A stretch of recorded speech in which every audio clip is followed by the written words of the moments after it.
सद्गुरुदेव भगवान की जय। एक महान आध्यात्मिक शक्ति का अवतरण। जब जब इस संसार में आध्यात्मिक तत्व ज्ञान का अभाव होने लगता है और भौतिकता की दौड़ में नैतिकता भी परास्त होने लगती है, वैसी विषम परिस्थिति में किसी महान आध्यात्मिक शक्ति का अवतरण इस धराधाम पर होता है, जिसके ज्ञान के प्रकाश में विश्व मानव के लिए अध्यात्म का पथ प्रशस्त होता है।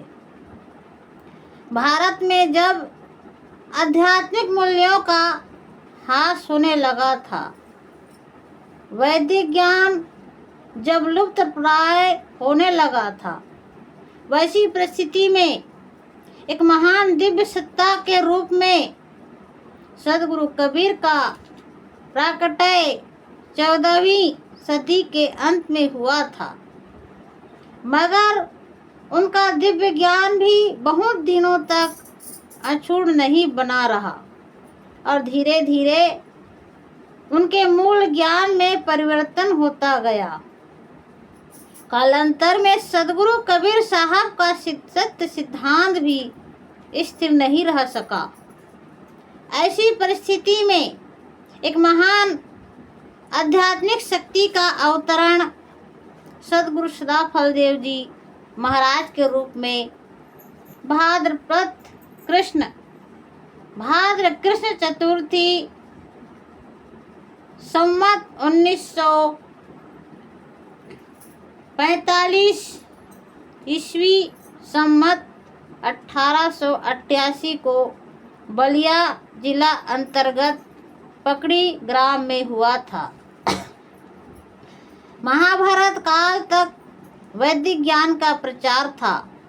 उस काल तक ब्रह्म विद्या का सैद्धांतिक ज्ञान और आभ्यंतर भेद साधन बतलाने वाले कई ऋषि महर्षि थे, मगर धीरे धीरे वह वैदिक ब्रह्म विद्या का ज्ञान क्षीण होता गया और तरह तरह के बुद्धिमूलक विचारों का समावेश उसमें होता गया। इतना ही नहीं बल्कि धर्म के नाम पर नाना प्रकार के मिथ्याचार, सामाजिक विसंगतियाँ, वैचारिक मतभेद, तरह तरह की कुरीतियाँ और अंधविश्वास भी अपनी जड़ जमाने लगे। इसका नतीजा यह हुआ कि वैदिक धर्म के नाम पर कर्मकांड बढ़ने लगे। नाना प्रकार के असंगत विचारों को प्राश्रय मिलने लगा और धर्म के नाम पर जीवों की हिंसा भी होने लगी। मानव के बीच भेद पैदा किया जाने लगा। सामाजिक समरसता के तार भी टूटने लगे। देश की पराधीनता ने इस धार्मिक मूल्यों के ह्रास की आग में घी का काम किया। सदगुरु कबीर साहब का सत्य प्रयास भी 500 वर्षों में धूमिल पड़ गया। उनके नाम पर ही सैकड़ों संप्रदाय बन गए। ऐसी स्थिति में फिर से वैदिक ब्रह्म विद्या के विमल ज्ञान का प्रचार के लिए इस धरती पर अध्यात्म मार्तंड महर्षि सदाफल देव जी महाराज का एक दिव्य आध्यात्मिक शक्ति के रूप में अवतरण हुआ। स्वामी जी के अवतरण के संबंध में कहा गया है, भादोवधी चौथ को अवतरे थे, समय के वे पल सचमुच सुनहरे थे। किए 7 वर्ष भीषण तपस्या, दिए खोल सारी विहंगम समस्या। जगा जोग जिनका शून्य शिखर पर था, दिया ज्ञान जो वह तो अद्भुत अमूल्य था। सदा फल देते रहेंगे, हम सब उनका आशीष लेते रहेंगे। वह दिन कितना महान रहा होगा जिस दिन सदगुरु का अवतरण इस धराधाम पर हुआ। यह धरती भी पवित्र उस दिन पवित्र हो गई। वातावरण भी अध्यात्म की आभा से उद्दीप्त हो गया। जिस महान आत्मा महान सत्ता का अवतरण होता है, वह आध्यात्मिक ऊर्जा को आध्यात्मिक शक्ति को लेकर के इस धराधाम पर उतरती है। हम सब जो विहंगम योग से जुड़े हैं, उनके लिए यह अवतरण का एक दिन एक परम पावन दिवस है, एक महान तीर्थ का दिन है। तीर्थ क्या होता है? तीर्थ किसे कहते हैं? तीर्थ की परिभाषा क्या है? जिसके द्वारा हम तर जाएं, जिसके द्वारा संसार के बंधन से मुक्त हो जाए, वह तीर्थ कहलाता है। जो तो सदगुरु भी एक तीर्थ है। सदगुरु के मिलने से यह जो जीव है, संसार के आवागमन से अलग हो जाता है। प्रताप जो दुख है, उन दुख ने उसे निवृत्ति मिल जाती है। यज्ञ भी तीर्थ होता है, जल भी तीर्थ होता है, पुरुषार्थ भी तीर्थ होता है, मंत्र भी तीर्थ होता है। तीर्थ की व्याख्या किया गया है व्याकरणों में। तरन्ति निःसरन्ति येन यत्र वा तत् तीर्थम गुरु यज्ञः पुरुषार्थो मंत्री जलाशयो वा।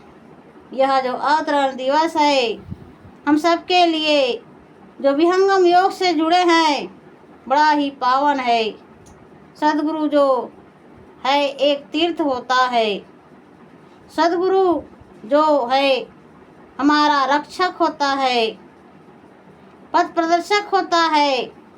हम कौन हैं, हम कहाँ से आए हैं, हमें कहाँ जाना है, इसका बोध कौन कराता है? एक ही शक्ति है, जो शक्ति सर्वत्र व्यापक है, जिसके विषय में सदगुरु की वाणी क्या उजागर करती है।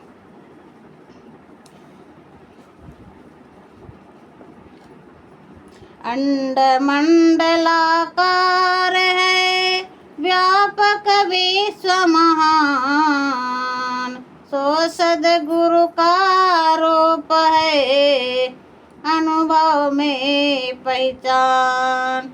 सदगुरु की जो सत्ता है, उसका दायरा सीमित नहीं है, वह असीमित है, वह चराचर जगत में व्याप्त है। सदगुरु की पहचान बहुत ही कठिन है। सर्ववेद की वाणी कहती है, सदगुरु का जो स्वरूप है वह कैसा है? वह दो तरह का है। एक स्वरूप व्यक्त है और एक स्वरूप अव्यक्त है। सदगुरुदेव कहते थे कि सदगुरु के व्यक्त देह की पूजा क्यों की जाती है? देह तो नश्वर है, मिटने वाला है, फिर इसकी पूजा हम क्यों करते हैं? सदगुरुदेव कहते हैं, वह जो धारा है, वह जो शक्ति है, वह जो स्रोत है, इस शरीर को प्राप्त है। इसलिए सदगुरु के जो भक्त हैं, जो शिष्य हैं, सदगुरु की व्यक्त देह की पूजा करते हैं, ध्यान करते हैं। एक स्वरूप है जो अव्यक्त है। देह का नाश हो गया, शरीर छूट गया, लेकिन उसके बाद भी उसकी शक्ति है जो कार्य करती रहती है। वही है सदगुरु का अव्यक्त स्वरूप। तो आज हम जिस महान सत्ता की जन्म जयंती मना रहे हैं, उस सत्ता का दो स्वरूप है, व्यक्त भी है और अव्यक्त भी है। वाणी में उसे व्यक्त करना कठिन है। वाणी का आधार भी कई तरह का होता है। वाणी होती है मूलाधार से, वाणी होती है हृदय स्थान से, वाणी का आधार कंठ भी होता है। एक और वाणी है जिसका आधार मूलाधार नहीं है, जिसका आधार हृदय नहीं है, जिस वाणी का आधार कंठ नहीं है, वह कौन सी वाणी है जिसे हम कहते हैं बैखरी वाणी। परा व मूलाधार में हृदय में पश्यंती, अकंठ में वही मध्यमा मुख बैखरी अंती। ब्रह्मवेत्ता यह जानते वाणी चार स्वरूप, तीन रूप अंतर गुहा, चौथा बाहर रूप।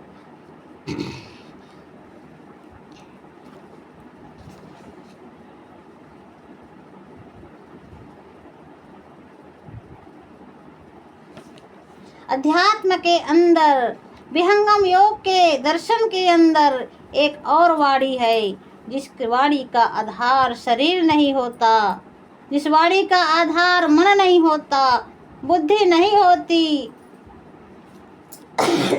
जो वाणी देह संघात से अलग है, पृथक है, जिस वाणी का नाम है ब्रह्मवाणी, जिस वाणी का आधार ब्रह्म है, अक्षर सत्ता है, जिस वाणी का प्रयोग विहंगम योग के प्रणेता सदगुरु सदाफल देव जी महाराज ने जीवन के अंतिम काल में किया था। उनका शरीर छूट गया था, नस नाड़ी बंद हो चुकी थी, इसके बाद भी सदगुरुदेव की वाणी होती है। उस काल में जो भी वहाँ पर उपस्थित भक्त समूह था, संत समाज था, सभी पड़ गया विस्मय में। जब स्वामी जी का शरीर छूट गया, तमाम नस नाड़ी फैल हो गई, बंद हो गई, तो फिर स्वामी जी बोलते कैसे हैं। उस क्षण स्वामी जी की आवाज़ होने लगी, मैं बाहर हूँ। योगी बाहर से बोलता है, मैं सबको देख रहा हूँ, मुझे कोई नहीं देख रहा है। मैं अक्षर मंडल से बोल रहा हूँ। तो अक्षर मंडल क्या है? वही तो ब्रह्म का मंडल है, वही तो सदगुरु का मंडल है, वही मंडल है शब्द का, वही मंडल है परमाणु योग वियोग का, वही मंडल है अक्षर के ईक्षण प्रयोग का। उस मंडल पर बैठकर के योगी जो है ब्रह्मवाणी का प्रयोग करता है। सदगुरुदेव कहते थे, बड़ा योगी जो है बिना वाणी का बोलता है, बड़ा योगी बिना पक्का चलता है, बिन आँखों का देखता है, बिना त्वचा का स्पर्श करता है। यह शक्ति, यह ऊर्जा हमें कब और कहाँ से मिलती है? जब हमारी चेतना प्रकृति से, देह संघात से पृथक हो जाती है, अलग हो जाती है। एके ब्रह्म सकल घट बोले, महामंडल व्यापक तन डोले, गगन महल में डोरी लागी, हृदय आत्मा चेतन जागी। सदगुरुदेव भगवान की जय।